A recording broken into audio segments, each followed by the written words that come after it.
Hold on to your seat. What are you doing? Now you're talking. And now, you are now listening to the Geeky Girls Night In podcast. You are now listening to the Geeky Girls Night In podcast.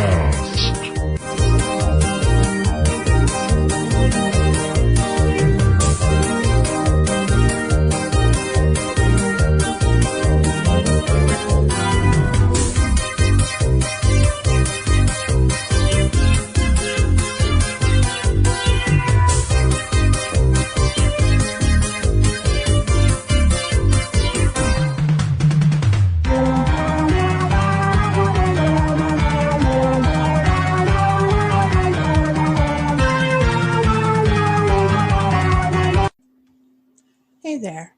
Welcome back to Geeky Girls Night In. I'm Leslie. I'm your host. And once again, I am by myself today. So today I wanted to talk a little bit about technology, about the apps that I'm currently using to do podcasting, to do YouTube videos, to do pretty much everything that I do in my free time. So let's go ahead and get started. The first app I want to talk about is actually not an app per se, though it might be, I don't know. It's actually a website and it's called preply.com. And as some of you may know, if you follow me on social media, I've been taking Korean lessons, though I haven't taken a Korean lesson in a month. I've been kind of swamped. And I take those using Preply. And basically it's a website. They have other languages other than Korean, of course. And they have tutors for all of these languages. And each of the tutors has a going rate that they charge. And my tutor in particular, Jason, charges about $20 an hour. I typically, other than this month, take about a lesson a week. So it's about $80 a month. I get an hour of language study, and not only that, he answers any questions that I may have, like during the time that, we haven't seen each other, which I think is pretty cool. And he tailors the lesson to me. So 15 minutes, we may talk about Korean culture. 15 minutes, we may talk about some things that I've learned about Korean culture during the week. 15 minutes on the alphabet, and then the rest of the time, like maybe studying vocabulary. The last time I worked with him, we talked about the weather. We worked on weather terms and stuff like that. In addition to that, because I have to practice on my own because 1 hour a week is not going to do it, I also use an app called Drops, and it's a 5-minute-a-day app, and it lets you focus on, specific vocabulary. So when I started Korean, the thing that I recognized the most, because I watch Korean mukbangs on YouTube all the time, is food. That, like, I could recognize the names of food. Like I knew Youngpa was onion. Gochugaru was red pepper powder. I'm trying to think what else. Sundubu was soft tofu, that sort of thing.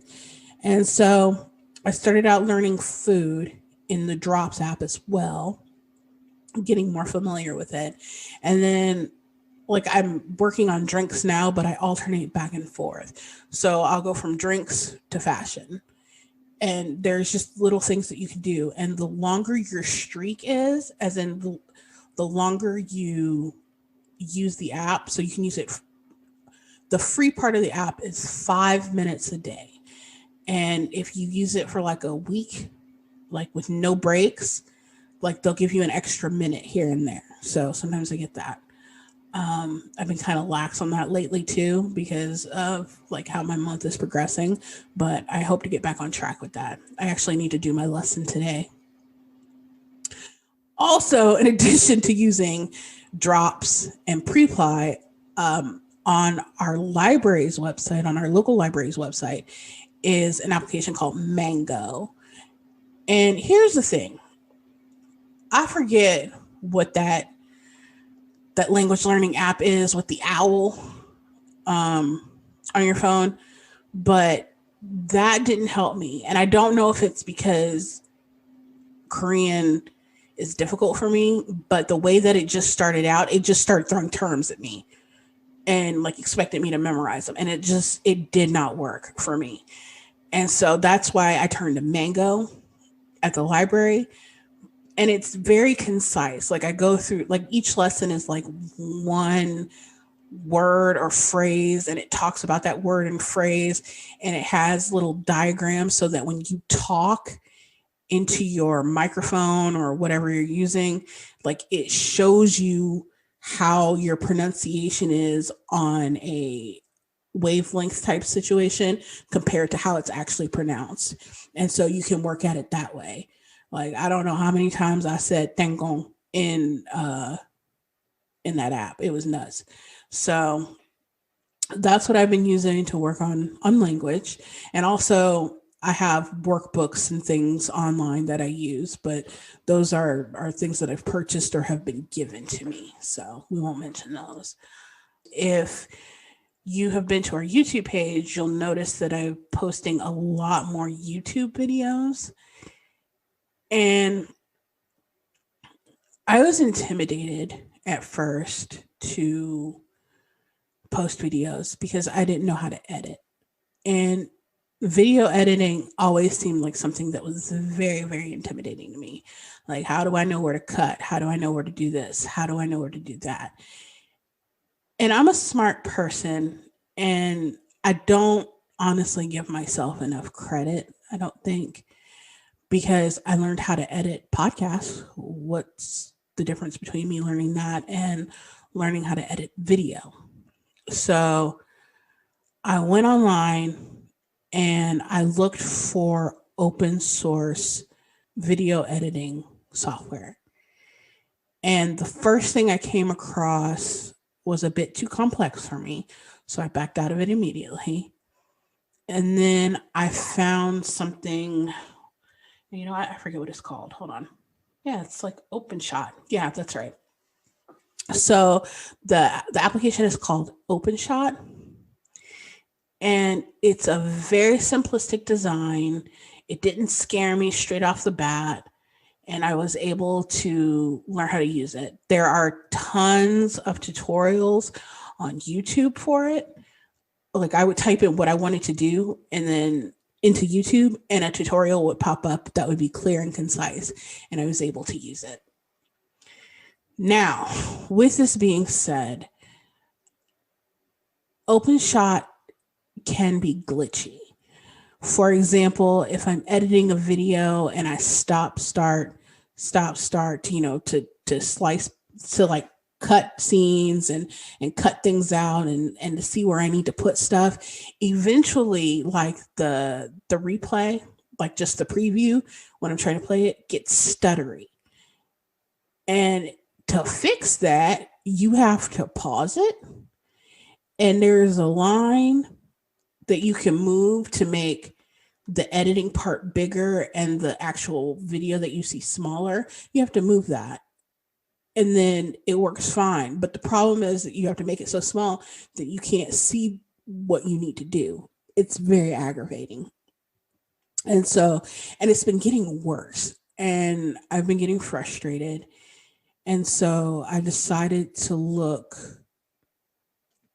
for something else. Like, I feel like I've conquered this as best as I can. And so now I need to try maybe something a little bit more complex that gives me more options to mess around with my videos. And so my husband mentioned something called Blender, which is also open source. All the software I'm talking about right now will be free, like open source software, because I'm not a YouTuber in real life. I have an actual job. And so I can't just plunk down money like that. I downloaded Blender yesterday, right after I finished editing a video, and got completely frustrated because it was a long video and it took forever because OpenShot kept messing up. Like I kept having to close out of it and bring it back up and pray that like when I saved the project, it saved where I was at. Now it did that every time, but I shouldn't have to close out and reopen this application like 3 or 4 times to be able to work on it. So I downloaded Blender. It's very complex because it's not just video editing software. It's like 3D modeling rendering as well. I won't be using that part, but there are many, many tutorials on how to use it as video editing software. And I've started watching those. I have a video here soon that I need to get edited. I actually need to finish filming it first. There's a lot more that I need to film. And then once that gets done, I will start trying to edit in Blender. It's not an application, it's a website. And one of the things that you sometimes need with videos is background music. And the thought of using music on YouTube videos terrified me because I know about copyright claims and things like that. But there is a website called Thematic, and it gives you like music that you can actually use in your YouTube videos and you won't get copyright claims or people yelling at you and things like that. You just need to make sure to credit your source. And I will put links to everything that I'm talking about with the exception of probably Mango in the show notes because you have to just go to your library. You have to get to your library's website and look up and see if they have Mango. It is a really good app though. But anyway, back to Thematic. Yeah. So like there's a ton of music on there. Anything you could think of to choose from, like you can filter it so that the music that you're using doesn't have words or lyrics, doesn't have lyrics. It could be chill music. It could be angry music. It could be happy music. And then if you pay for a subscription, there's also curations that you can check out. So that's pretty cool. I want to talk about my podcasting software that I use. Like I said, this is not my day job. I do it so sporadically, it couldn't possibly be my day job. A lot of times I use Audacity. I use Audacity every time I podcast. I use it to edit the podcast. And I would use it to record it as well. But because I'm down in the dungeon and because it's so noisy, I need something to cut the noise. And so even if I don't have guests on the podcast, I use Zoom to record because Zoom has a setting where it'll basically try to cancel out all of the background noise. You just have to put it on high and it tries to cut out clicks and like if I'm typing in my keyboard and things like that. So that's what I use to record. And then I throw everything into Audacity to edit and to further mask the sounds in the background because it'd be loud. Down in the dungeon is where the cat litter box is. And the cat is weird and he likes to follow people down here even if he doesn't have to go to the bathroom. He has a cat door that leads to the dungeon, and so he comes down here and he'll sit and he'll watch me and then he'll make as much noise as humanly possible and then run up the stairs as like galumping and like run through the cat door. But the cat, he's chunky, so like it basically sounds like he's knocking the door off of its hinges because he's trying to race through the cat hole so hard. In other application news, another app that I use religiously that is no big secret to anybody is the Bird app, aka Twitter. It is February of 2021, and I have been suspended from Twitter twice. Once for like 2 weeks. Why? Because I antagonized racists.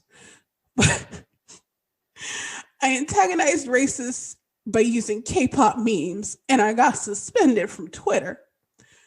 Jokes on you, Twitter. I got 5 accounts. Bite me. So, if you follow Geeky Girls Night In on Twitter, you will notice a few weeks ago I was more active on there than normal. And that's because my personal account had been suspended. And quite frankly, I did nothing wrong. There was a whole slew of us that got suspended. One of my friends just got their account back last week, I think. And it was a shock to all of us because they had put in their request for unsuspension at the same time all of us did. And they kept her a week longer. So, but I've been having a good old time on the Bird app. Ever since I got into this K-pop life, as you guys know, with Kat and Iris, that like we just clown around, and there's like that's all I do anymore on Twitter is clown around. I have a good time, and that's that. If you play Animal Crossing, there is something called the ACNH Turnip Calculator, and this is actually pretty awesome. So you put in on Sunday, you put in the buy price of the turnips on your island, and every day, both AM and PM, you can put in, you know, how many bells the nooklings are buying for, and it gives you a chart as to, you know, what's the maximum you're going to get for a day of the week, what's the minimum, and what's most likely. I haven't played Animal Crossing in a hot minute. That has been Geeky Baby's jam. I need to get back into it because as I was watching her today, we share an island, and she's got stuff everywhere. There were new people on my island, which means some people have gone. So I need to check that out because I'll be sad if the goat or Phoebe left. Those are like my starter people. So I don't want them to leave. And these are just applications that are making my persimmon life a little brighter, a little easier.